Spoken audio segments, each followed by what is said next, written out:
All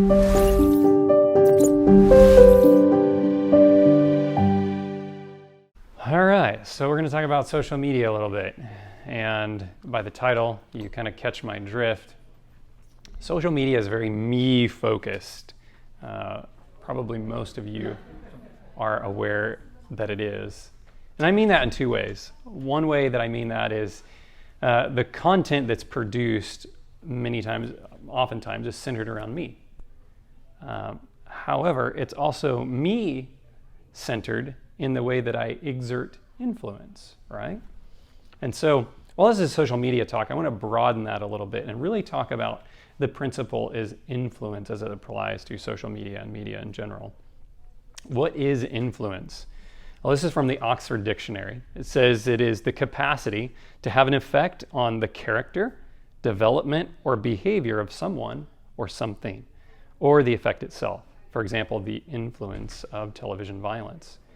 So that's what influence is. And when you look at that term, you say, wow, influence. Well, it can affect the character, it can affect development, it can affect behavior.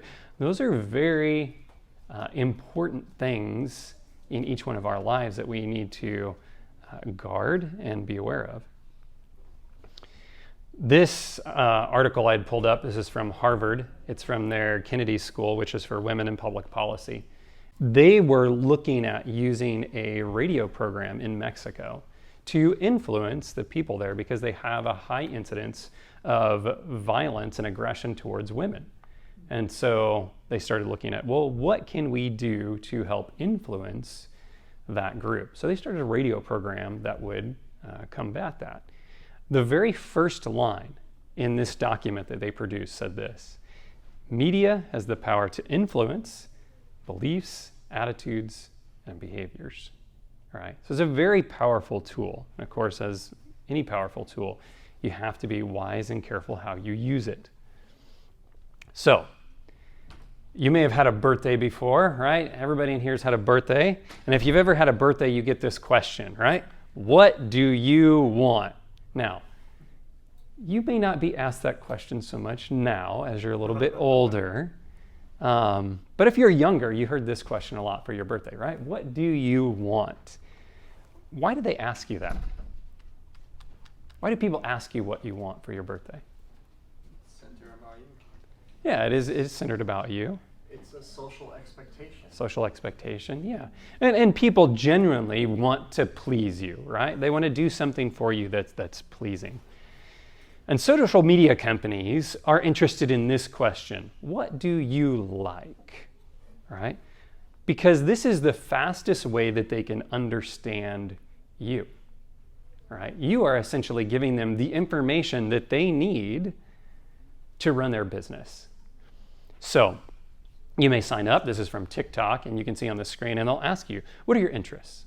Right, that's one of the first things out of the gate. You sign up and they used to start picking all your interests. You're really helping them out.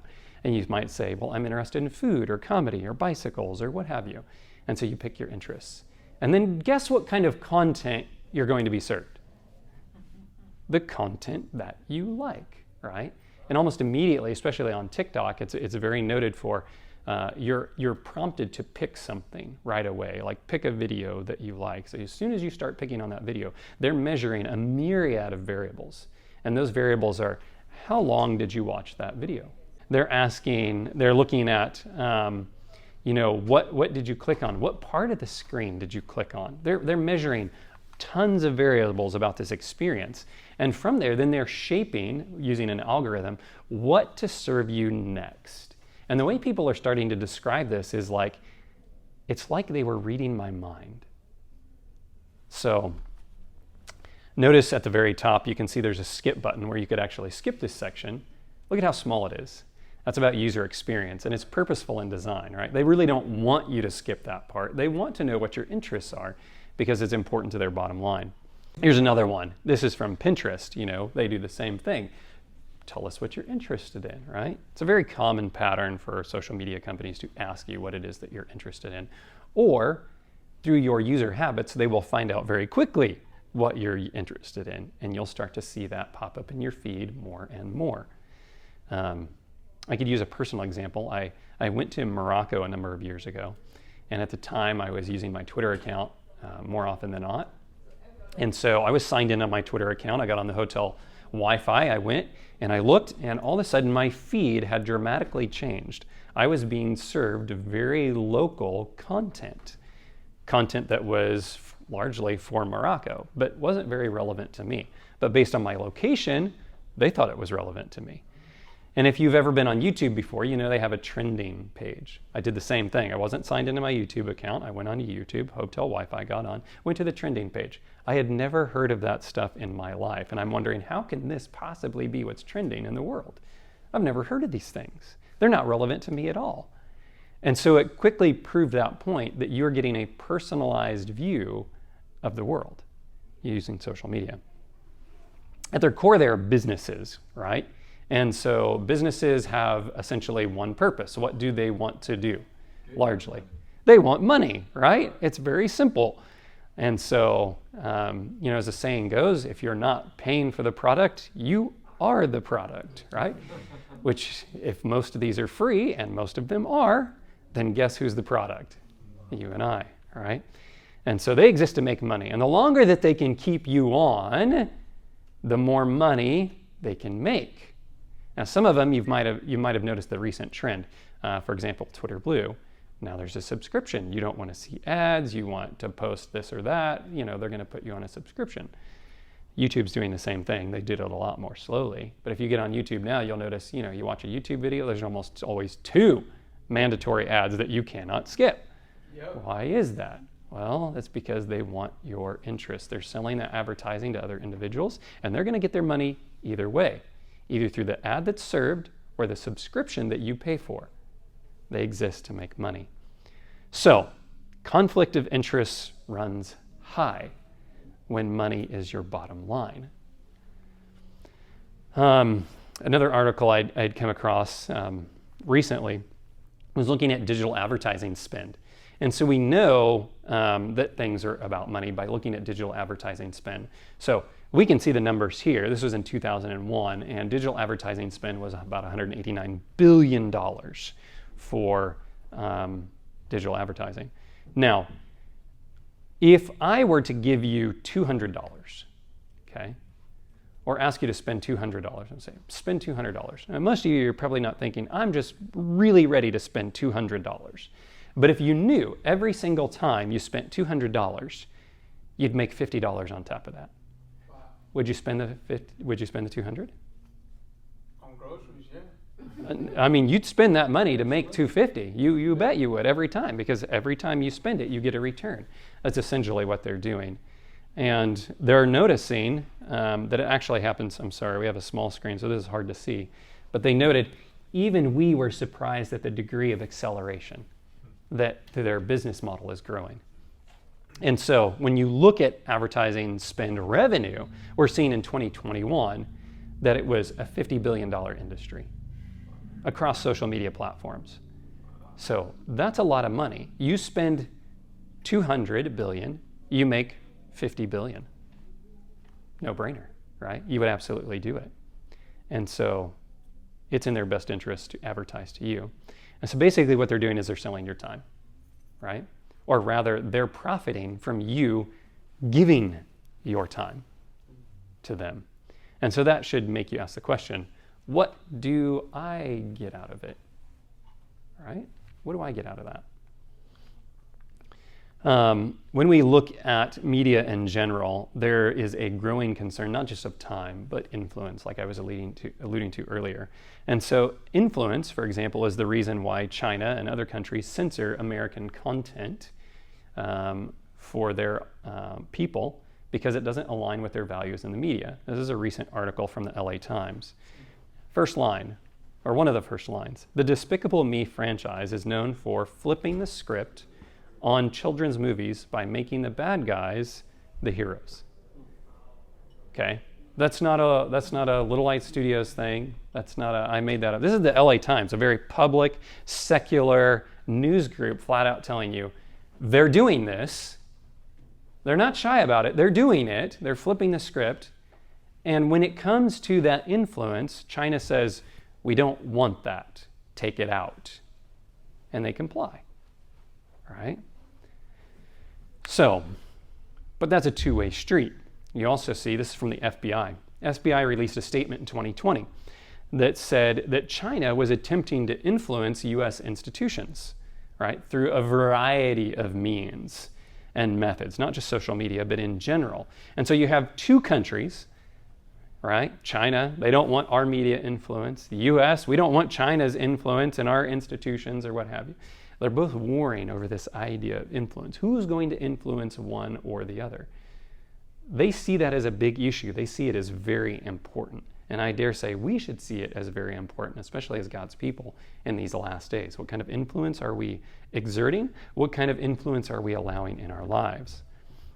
And so in this document that the FBI released, they use this term, influence, 16 times to talk about what was going on with China.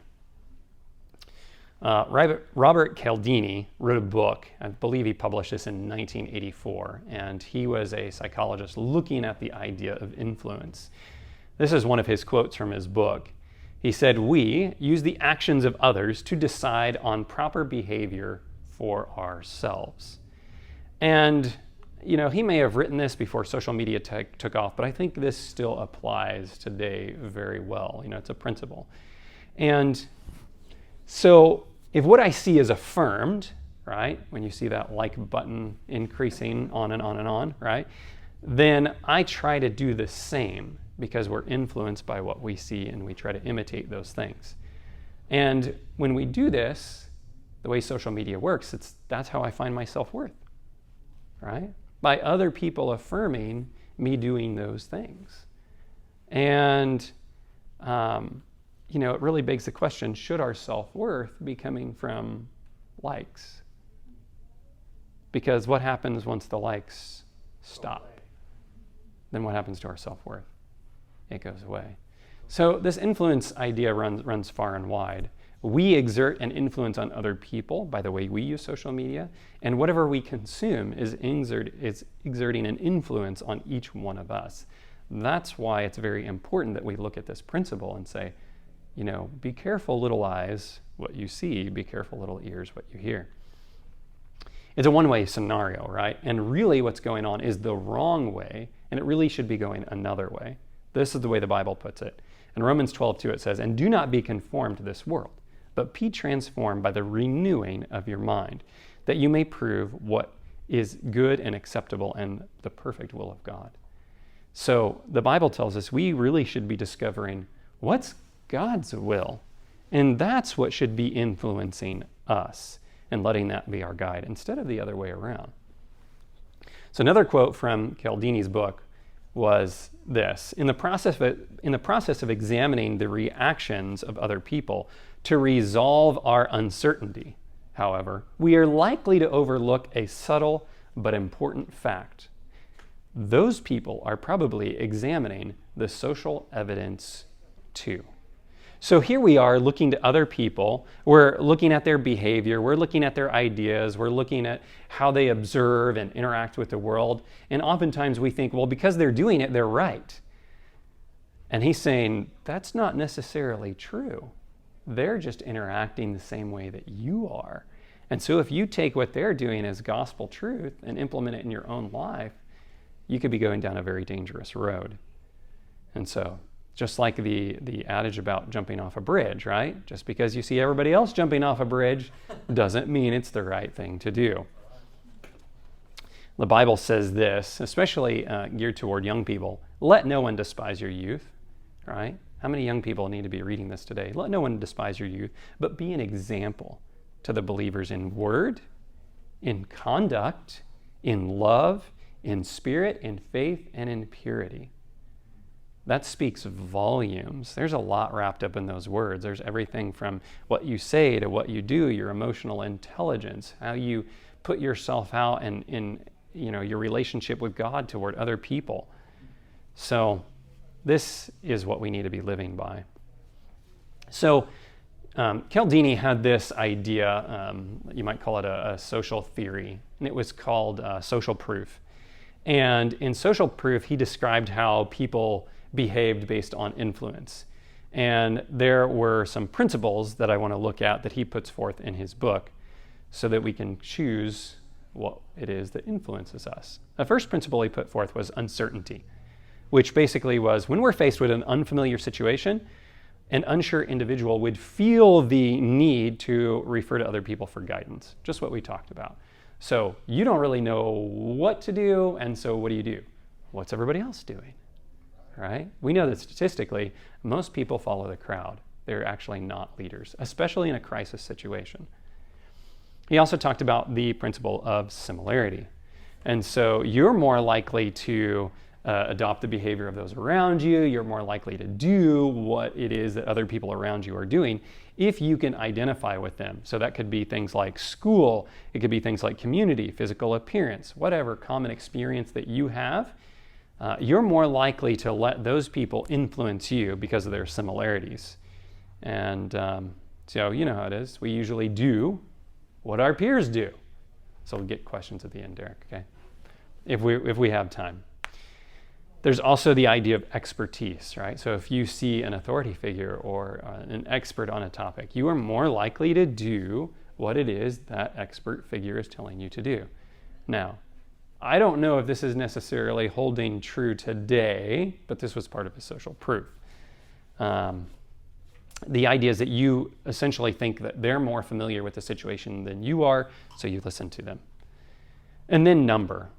This is obviously one that makes sense, right? You know, if there's a lot of people doing it, you know, if everybody's jumping off the bridge like we talked, then that must be the thing to do, you know? We'll jump off the bridge because there's so many people doing it, so we should do the same thing.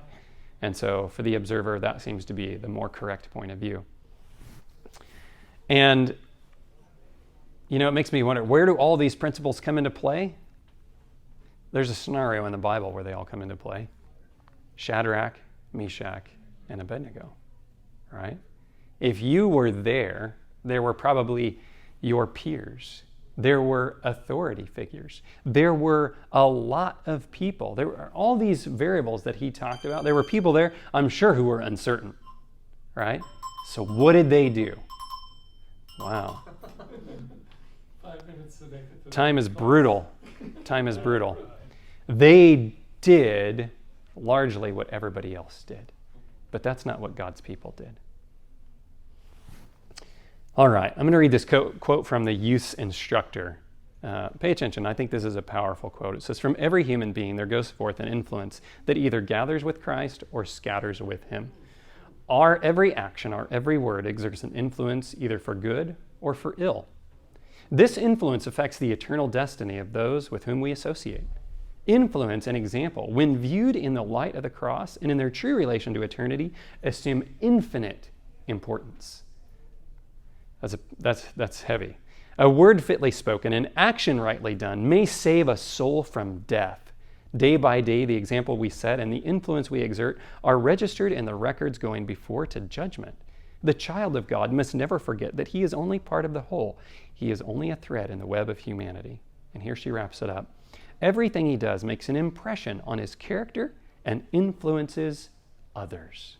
Everything that we do. The letters that are written sow the seeds either of tares or of wheat. Our thoughts, our words, the spirit in which we perform our duties, all act their part in the formulation of character. Whatever we do has influence. That influence is being exerted around everybody around us and can affect people's eternal destiny. That is a heavy ideal.